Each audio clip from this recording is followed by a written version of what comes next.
Hey guys, today we are at the museum with Miss Lynn, and she's going to show us how to make something really tasty today.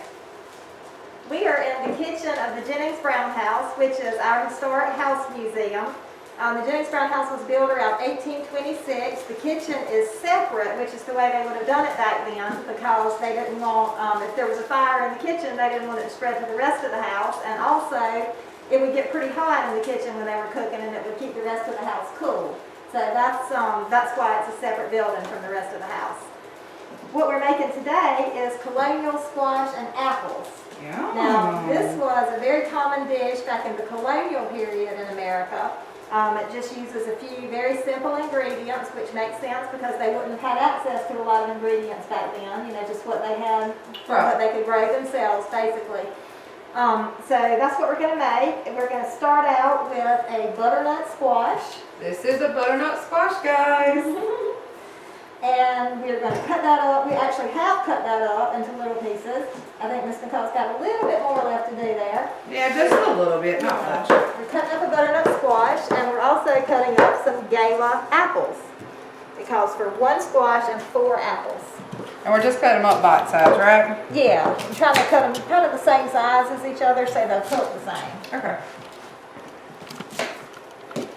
Now, Miss Lynn, I noticed that there isn't any electricity in here, so there's no light. So, why?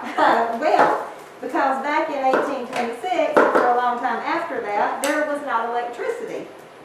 They would have, this was the stove. They would have cooked over an open fire. Oh, okay. And they would have used an oil lamp or a candle to see by. So they probably did most of their cooking during the day because it was just too hard to see. Because they couldn't see at night. That's what I would think. I'll help you with these apples. Thank you.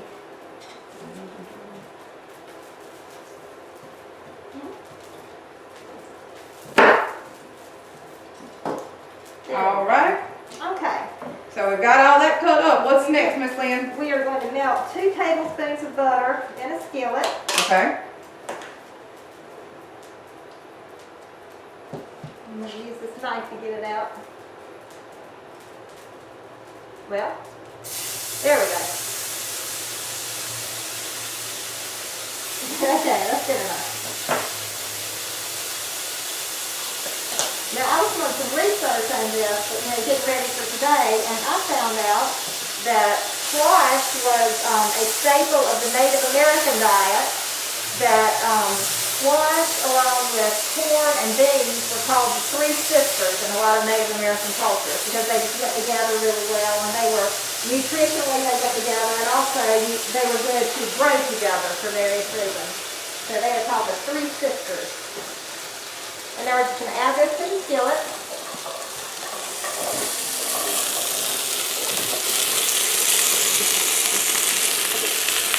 There we go. Okay. Now we cook this down for a little bit. It says cook it until the juices start to flow, and then once they do that, we'll do a couple more things to it to make it even better than this. Okay, sounds good.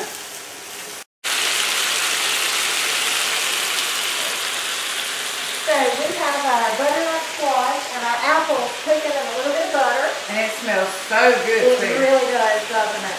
You know, Thanksgiving is next week, and I think this would be a really good side dish for a Thanksgiving meal. I think so, too. And the reason I think so is because I did a little bit of research, and I found out that this very dish was served at the very first Thanksgiving dinner that was ever held at the White House. Wow. Yeah. And now I'm not sure about this next part, but I got to wondering when that was, you know. And I did a little bit more research, and from what I can tell, President James K. Polk hosted the first Thanksgiving dinner at the White House. And he was president from 1845 to 1849. So it was in sometime in that time period when this dish was first served at the White House. Cool. Yeah. And that would have also been the same period of time when this kitchen was used to cook Thanksgiving dinner too.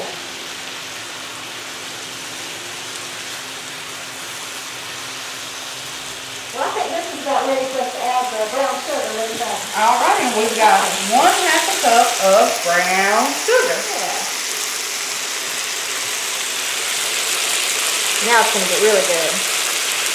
And make it sweet. Oh yeah. I'll probably thicken it up a little bit too, I would think. I don't know exactly how that works. There we go. Okay, Miss Lynn, I got the cinnamon. Okay, we need 3 teaspoons of cinnamon. All right, so that's Put that in there. 1. I know it really smells good, doesn't it? It really does. Cinnamon and the brown sugar. Just sprinkle that on there like that. Oh yeah. And we got 1 more.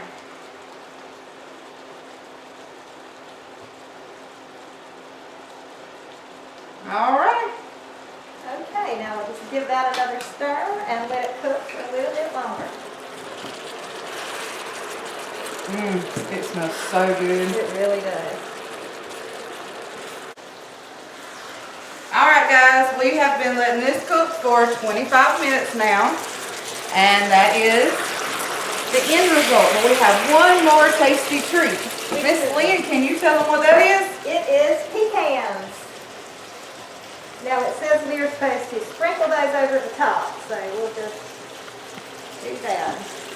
It's amazing how tender that squash got in that 25 In minutes. the 25 minutes. Yeah. I was actually wondering, I was was it going to too. be really tender? Yeah, I didn't think it was going to be. I didn't either. In fact, we were both saying, I don't want to try that one.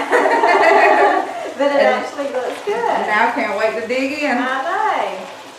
The pecans are going to make it even better. Should we stir them in a little bit? You think? Yeah, I think so. Yeah. Get some of that butter to take them too. All right, we've got our end results. We've got our butternut squash, our apples, cinnamon, pecans, and butter and brown sugar. So I'm just gonna taste it. Oh my goodness. Hope you guys really actually try this recipe. It's really good and it's actually healthy too. So, before we end our program today, guys, every 3rd Wednesday of every month, we will be doing another cooking show, and we're going to have good food, tasty treats, so everybody make sure you tune in. And also, at the museum and your public library here in Bennettsville, there is recipes sitting out front or in the library on how to make the Colonial Squash and Apples. Alright guys, Miss Lynn, thank you so much today for letting us come and use the kitchen. Thank you for coming. Alright,